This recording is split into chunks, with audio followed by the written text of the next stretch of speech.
तो नमस्कार मेरे विद्यार्थी मित्रों, एक बार फिर स्वागत करता हूँ आपका गोविंदम क्लासेस में। तो अभी हम हमारा पार्ट 1 कंप्लीट हो गया है, तो we are moving toward part 2। तो पार्ट 2 में हम लेने वाले हैं आज आपकी जो एसआई की 7 यूनिट्स हमने देखी थी, उसके बाद भी आपकी दो चीजें और बची हुई है, जो मेरा है प्लेन एंगल और दूसरा है सॉलिड एंगल। और इसके बाद मैं लेने वाला हूँ आपकी पैरालैक्स मेथड। पैरालैक्स मेथड का एप्लीकेशन कहाँ पे होता है कि भाई हम कोई भी दो प्लैनेट्स के बीच की डिस्टेंस हम कैसे मेजर करते हैं। वहाँ पे तो मैं स्केल या मेजर टेप लेके नहीं जा सकता, तो वो कैसे करते हैं तो वो देखेंगे आज इस वीडियो में। तो दोस्तों, मेरा नाम गणेश सुधार और आप देख रहे हैं गोविंदम क्लासेस। चलिए शुरू करते हैं। वो शुरू करते हैं आज जो हमारा पहला टॉपिक था। हमने एसआई की 7 यूनिट्स देखी। 7 यूनिट्स के बाद जो मेरी दो चीजें और बची हुई जिनको मैं मेजर करता हूँ डिग्री के अंदर, तो वो है मेरा एक प्लेन एंगल और दूसरा है मेरा सॉलिड एंगल। प्लेन एंगल कौन सा होता है कि भाई 2 डायमेंशन के अंदर मैं कोई भी एंगल मेजर करता हूँ, मीन्स एक्स और वाई के अंदर मैंने कोई एंगल मेजर किया तो वो होगा मेरा प्लेन एंगल थीटा।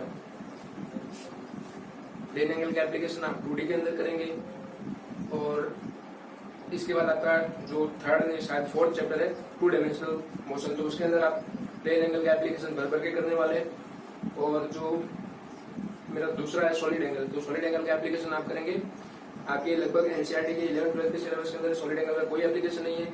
लेकिन अगर आप हायर स्टडीज में जाते हैं तो वहाँ पे आपके होता है रेडिएशन का एक चैप्टर आता है, थर्मोडायनेमिक्स का पोर्शन होता है वो। तो उसके अंदर जब मेरा रेडिएशन होता है तो मैं एक 3D पोर्शन लेके उसमें से देखता हूँ कि भाई कितना रेडिएशन मेरा पास हो रहा है। तो उस टाइम आपका इसका बहुत ही बहुत ही प्रिसाइजली इसका एप्लीकेशन होता है, तो वो वहां पे देख लेंगे, तो वो चीज वहां पे सीखेंगे। अभी खाली जान लेते हैं इनके यूनिट्स के नेम और उनके सिंबल्स। तो प्लेन एंगल मैंने यहाँ पे ड्रॉ करके बता दिया आपको। अब मैं सॉलिड एंगल थोड़ा आपको अंडरस्टैंड करवाने की कोशिश करता हूँ। 3D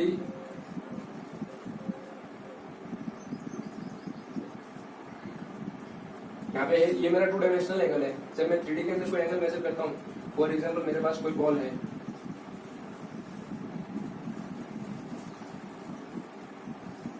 इस बॉल का मैं इतना पोर्शन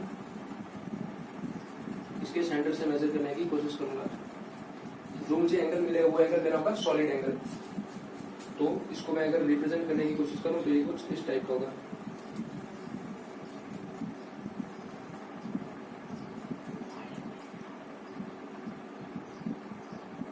ये मिलेगा आपको 3D के अंदर। जो पोर्शन मिलेगा, जो आपकी कर्व्ड सरफेस होगी, उसका एंगल मेजर करने की जो मेरी होती है टेक्निक, वो होती है आपकी solid angle system.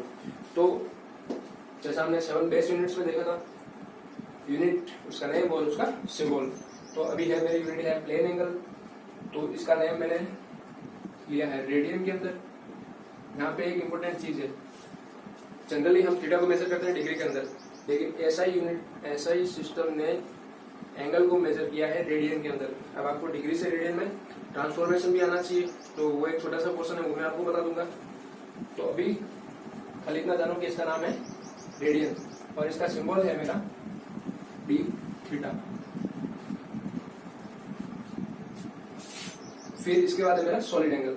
Solid angle की रिप्रेजेंटेशन या फिजिकल थिंकिंग या इमेजिनेशन आप इस टाइप से कर सकते हैं। और सॉलिड एंगल का मेरा जो नेम है यूनिट का, वो है क्या, स्टेरेडियन। इसको रिप्रेजेंट करता हूं कौन से सिंबल से, डी ओमेगा। इस सिंबल को बोलते हैं ओमेगा। तो ये भी हमको याद रखना है। तो ये हो गए मेरे प्लेन एंगल और सॉलिड एंगल। तो जो अभी मैंने बात की थी कि आपको डिग्री से रेडियन में कन्वर्जन कैसे होता है, वो अभी मैं सिखाने वाला हूँ आपको। तो ये बहुत ही बेसिक लेवल पे चीज है, तो मतलब हायर स्टैंडर्ड्स के स्टूडेंट्स को भी इसका कंसेप्ट क्लियर नहीं हो तो वो भी मतलब थोड़ा अटक जाता है इस चीज के अंदर। तो मैं आपको फंडामेंटली चीज बताऊंगा भाई कि ये कन्वर्जन होता कैसे है, तो वो पूरा फॉर्मूला से हम अभी समझते हैं। ये है मेरा सर्कल जिसकी रेडियस है आर।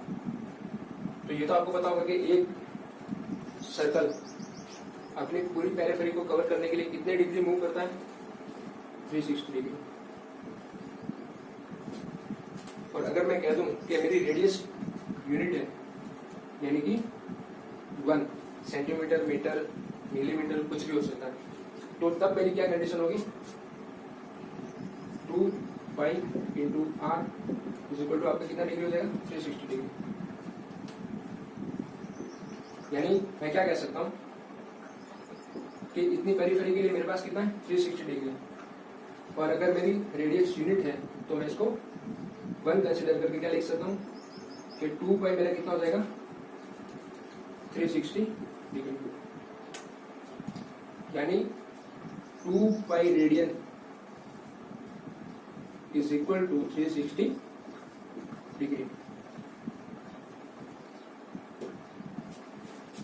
यानी 1 रेडियन कितना हो जाएगा मेरा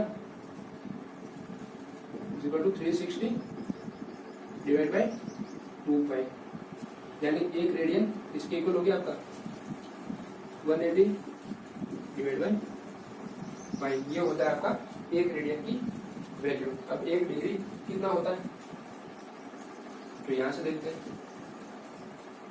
अगर 360 डिग्री के लिए मेरे पास 2 पाई रेडियन है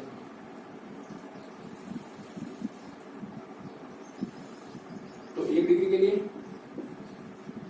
2 पाई डिवाइड बाई 360 रेडियन, यानी कि पाई बाई 180 डिग्री रेडियन।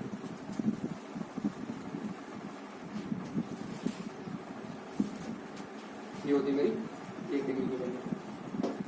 तो ये था सिंपल कन्वर्जन। तो ये आपको पता होना चाहिए, और इसके ऊपर आपके फिजिक्स के अंदर शायद नेक्स्ट जो इस टॉपिक के बाद का एग्जाम्पल है वो इसी पे बेस्ड है। आपको डिग्री को मिनट में, मिनट को सेकंड में कन्वर्जन कैसे होता है तो वो उस पर बेस्ड एक एग्जाम्पल है, तो वो आप सोल्व कीजिए। अगर कोई डाउट आता है तो कमेंट सेक्शन में बताइए, तो मैं वो भी सोल्व करके बताऊंगा। तो ये टॉपिक यहाँ पे एंड होता है। नेक्स्ट टॉपिक हमारा पैरेलैक्स मेथड। तो जैसा इंट्रो में मैंने बताया था कि पैरेलैक्स मेथड का एप्लीकेशन कहाँ पे होता है कि मेजरमेंट ऑफ लार्ज लेंस, यानी बहुत मतलब लाखों किलोमीटर की दूरी को मेजर करने के लिए इसका एप्लीकेशन होता है। तो लाखों किलोमीटर की दूरी कहाँ पे होती है भाई, 2 प्लैनेट्स के बीच में।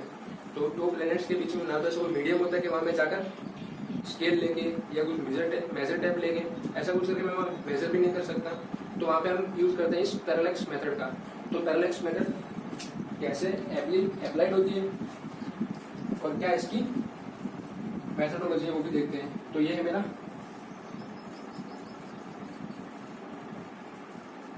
टारगेट, इसकी डिस्टेंस मुझे मेजर करनी है, और ये मेरा ग्राउंड।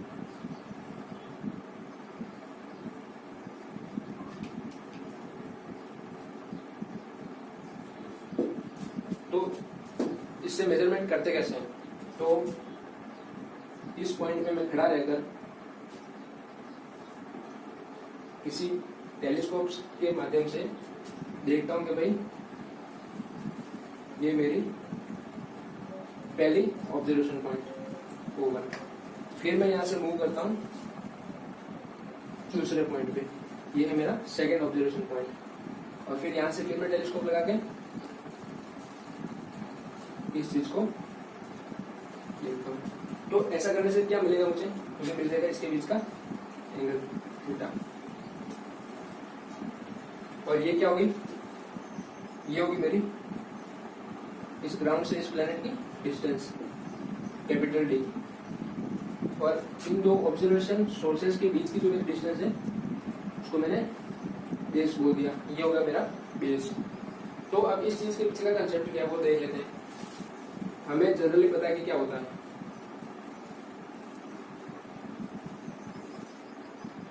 ये है आर्क वाला कंसेप्ट, ये है मेरी रेडियस, ये है थीटा। तो अगर मुझे इस आर्क की लेंथ निकालनी है तो क्या होती है, ये होती है मेरी आर इंटू थीटा। जब आर रेडियस पे कोई आर्क मेरा खींचा हुआ है और वो थीटा एंगल कवर कर रहा है तो जो ये मेरी डिस्टेंस आर्क की लेंथ आने वाली है वो कितनी आने वाली है, आर थीटा के बराबर। तो वही चीज यहाँ पे इस सिंपल कंसेप्ट का एप्लीकेशन यहाँ पे देखने को मिलेगा। अगर मैं इसको सेंटर पॉइंट मान लूँ सर्कल का और इसको मान लूँ रेडियस, इसको डी नॉट मान लेता हूँ और ये है मेरी डी। अगर ये मेरी रेडियस है और इसको सेंटर लेके मैं यहाँ पे कुछ आर्क ड्रॉ करने की कोशिश करता हूँ तो कुछ ऐसी फॉर्मेशन होगी, ऐसी ज्योमेट्री क्रिएट होगी। तो जो मेरी ये वाली डिस्टेंस है यानी मैं कर क्या रहा हूँ यहाँ पे कि जो ये आर्क वाली लेंथ है इसको मैं इक्वल ले रहा हूँ आपकी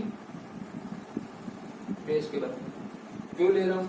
क्योंकि ये जो आपकी डिस्टेंस है डी, कैपिटल डी, वो है कुछ लाख किलोमीटर, सम लाख किलोमीटर, और ये वाली जो मेरी डिस्टेंस है वो कितनी होगी? कुछ मीटर्स होगी। फॉर एग्जाम्पल 100 मीटर्स,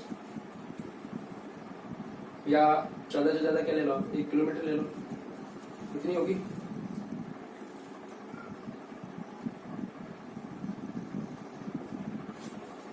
मैक्सिमम इतनी हो सकती है।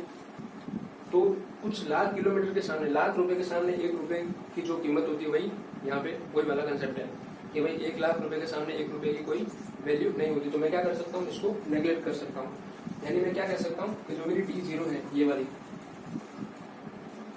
यहाँ से पॉइंट O से M तक, जो O से मेरी M तक की डिस्टेंस है वो लगभग इक्वल है O से लेके O2 तक की, और O से लेके O2 तक की बिल्कुल बराबर किसके? O से लेके O1 तक की। ये पूरा आर्क फॉर्म हो गया मेरा। तो इस आर्क के ऊपर से मुझे क्या निकालनी? इस आर्क की रेडियस। तो मुझे पता है कि ये आर्क लेंथ है। 1 मिनट इसको रफ कर देता हूँ। तो अभी अपने इस डायग्राम को सेपरेट लेके जाते हैं इससे। इस टाइप का फॉर्मेशन है। ये है मेरा बेस B, ये है मेरी डिस्टेंस D, और यहाँ पे मेरा है कोई प्लेनेट या कुछ टारगेट जिससे मुझे डिस्टेंस मेजर करनी है। तो ये है मेरा एंगल थीटा।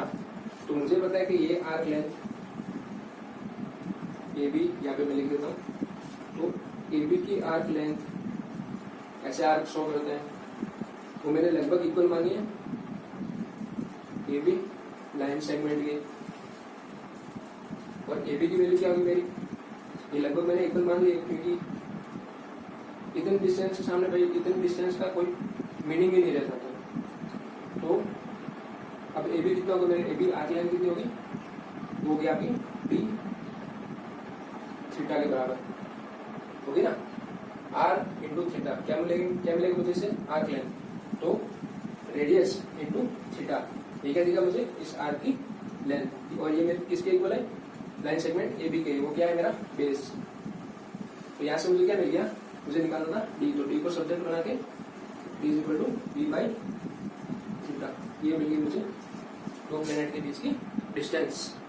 तो ये मेथड है आपकी पैरालैक्स मेथड। इसका एप्लीकेशन होता है लार्ज डिस्टेंस को मेजर करने के लिए, जहाँ पे हम ना स्केल यूज कर सकते हैं, ना मेजर टेप यूज कर सकते हैं, और हम वहाँ पे जा भी नहीं सकते। तो वैसी चीजों के लिए इसका यूज होता है। और इसके ऊपर भी आपका एग्जाम्पल है एनसीईआरटी के अंदर, तो वो आप सोल्व कीजिए।